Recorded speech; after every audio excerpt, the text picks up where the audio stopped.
Hi, my name is Rob Wakely, and I'm the Chief of Bonner County EMS.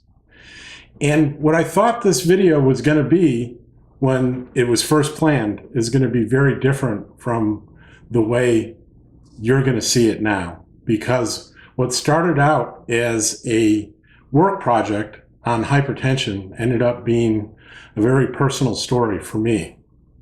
We received recently a small contract from the Idaho Department of Health and Welfare to expand our high blood pressure hypertension program in Bonner County. We've been doing blood pressure clinics locally twice a week for over a year now, and the state wanted us to expand that program, and through public education and through connecting people in the community with high blood pressure to healthcare providers. When I was working on that project, I began to develop some very concerning symptoms.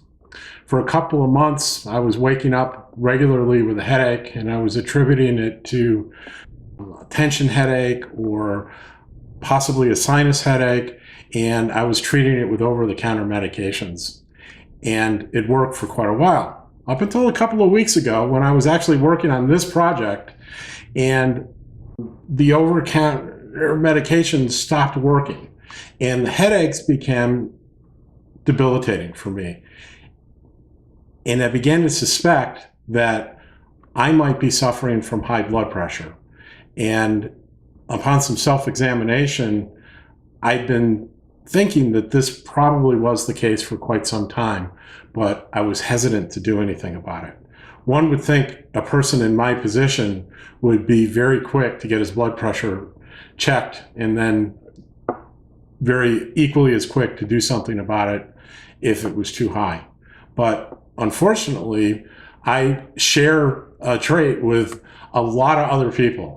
I was in denial. I didn't want to know that I had high blood pressure. I didn't want to know that I had yet another medical condition that needs treatment from a doctor. I was forced into it. One of my guys took my blood pressure. It was 178 over 128, and the choice for me became clear right then. That's considered what is referred to as hypertensive crisis, and it's actually a medical emergency. So my choices were to go to the hospital immediately or see if my doctor could see me right away, and she could. And I went in, got checked out, and got diagnosed with some pretty severe hypertension and was prescribed a medication.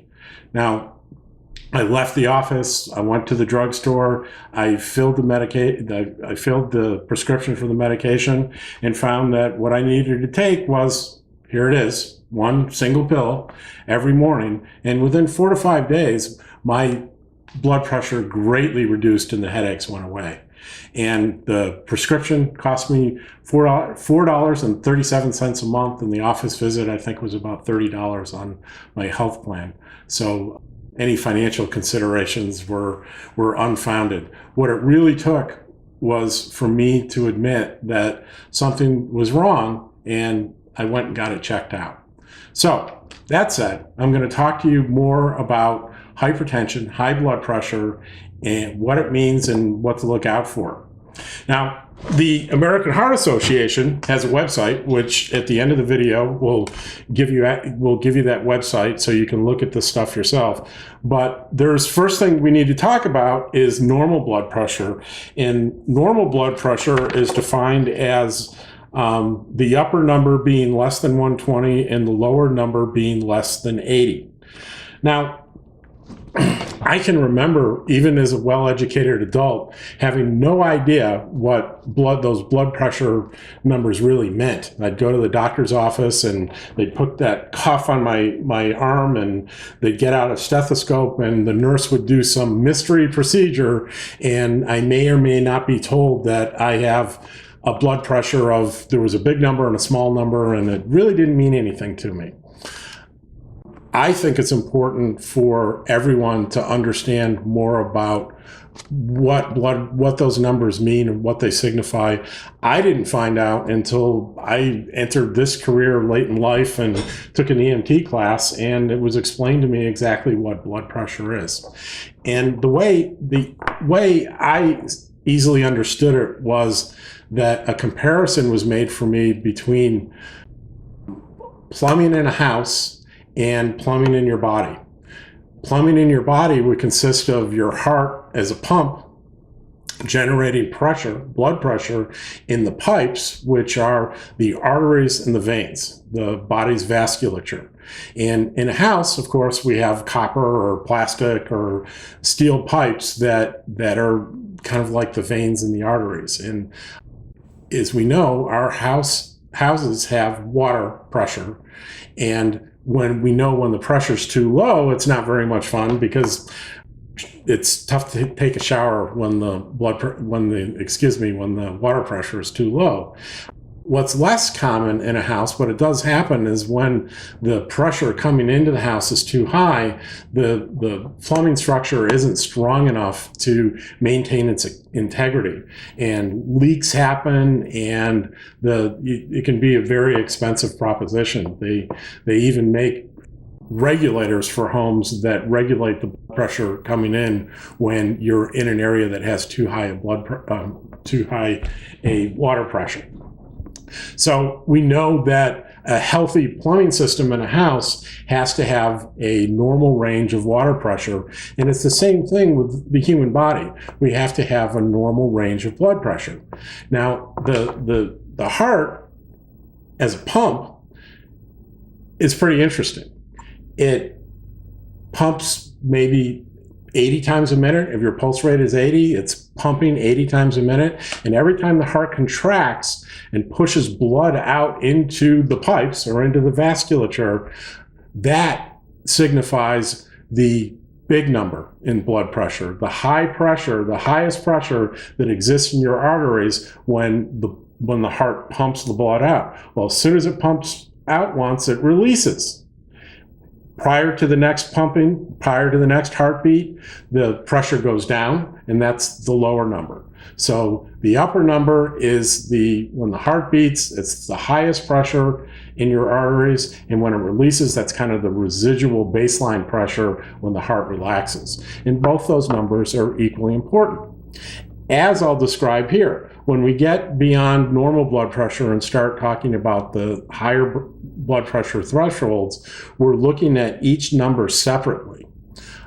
In other words, the first level is called pre-hypertension, and if your upper number, the high pressure number, is between 120 and 139, or the lower number, the lower pressure or residual number, is between 80 or 89, you have what's called pre-hypertension. It's not officially high blood pressure, but it's higher than what's expected to be normal, and if you're trending up to that area, you're heading in the wrong direction. And notice that it's 120 or 39 in the top number, or 80 to 89 in the lower number. So if I have a higher number of only 118, like someone with a great blood pressure does in the top number, but if my bottom number is 88, then I still qualify because the bottom number is between 80 and 89 for pre-hypertension. The next level, we get into true high blood pressure or hypertension, and it's in two basic stages. The first stage, the higher number is between 140 and 159, and the lower number between I said and, but it should be or, the lower number is between 90 and 99. And high blood pressure stage 2, the more serious, the higher number is 160 or higher, and the lower number is 100 or higher.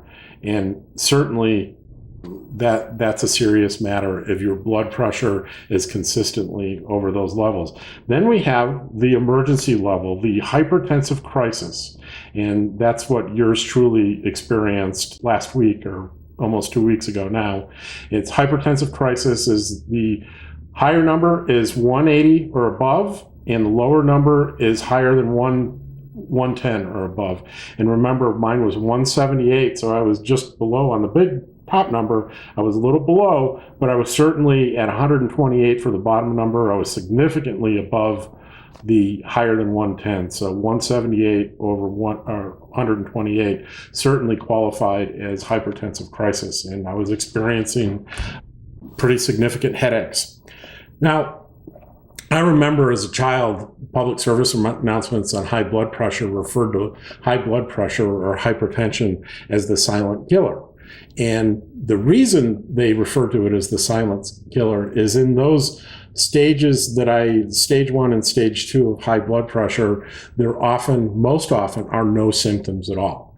You can suffer from high blood pressure for years without feeling any symptoms. And so you might think, well, then if I don't have any symptoms, who cares?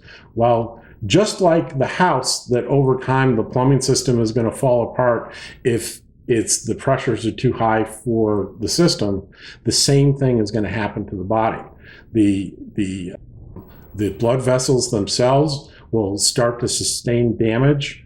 And more importantly than that is that every organ in the body is fed by blood vessels. And too much pressure in those organs are going to damage those organs over time. In the kidneys are particularly susceptible, and the heart itself. Now, you increase your chances for having a heart attack or having a stroke or having kidney disease if you have high blood pressure. That's why it's called the silent killer, because you could experience symptoms that are related to your organ systems that were caused by months or years of high blood pressure. That's why it's so important to identify the fact that you have high blood pressure and treat it, because it's so easily treated. It's not completely understood what causes high blood pressure, but it's certainly understood how to treat high blood pressure. There are a variety of medications, along with lifestyle changes like exercise and diet, that are proven to affect blood pressure, high blood pressure, or hypertension positively. And there are home measurement devices. I have one with me here that we're going to be giving away many of these over the next couple of months to people in the community. And unlike the device that you're used to in your doctor's office, this is a home device. It's a little simpler, easier to use. It's very small. It goes on your wrist, actually. So I go ahead and put it on my wrist. I close the Velcro. Notice there's no stethoscope required. I hit the start button, and then to work properly, it's got to get at the level of the heart, and there's a light that tells me when I'm at the proper level, and here I am. And I think you could probably hear it filling the cuff with air. One of the things that this device does is when it takes your blood pressure, it records that pressure and the time and the date, so you can get a trending over time of what your blood pressure is doing, which is it's very important to know what the trend of your blood pressure is, because one individual reading might not necessarily mean anything. So I'm happy to see that my blood pressure is back down much closer to a normal range, and I'm no longer having headaches. Well, I hope that you take to heart what I've tried to tell you today, and if you don't know what your blood pressure is, find one of these devices, go to your doctor. I think definitely the Safeway has a machine over by the pharmacy that's free. You can just sit down, put your arm in it, press the button, and it'll tell you what your blood pressure is. And if you have high blood pressure, get treatment. It's not very expensive, and it's easily controlled. And I would mention this particular medication, but it's one of many, many medications, and it's a very personal thing on what kind of medication you're treated with. But the medication that I'm on not only is inexpensive, but I didn't experience any side effects. So that's pretty important. So I hope you have a good day, and thank you for listening.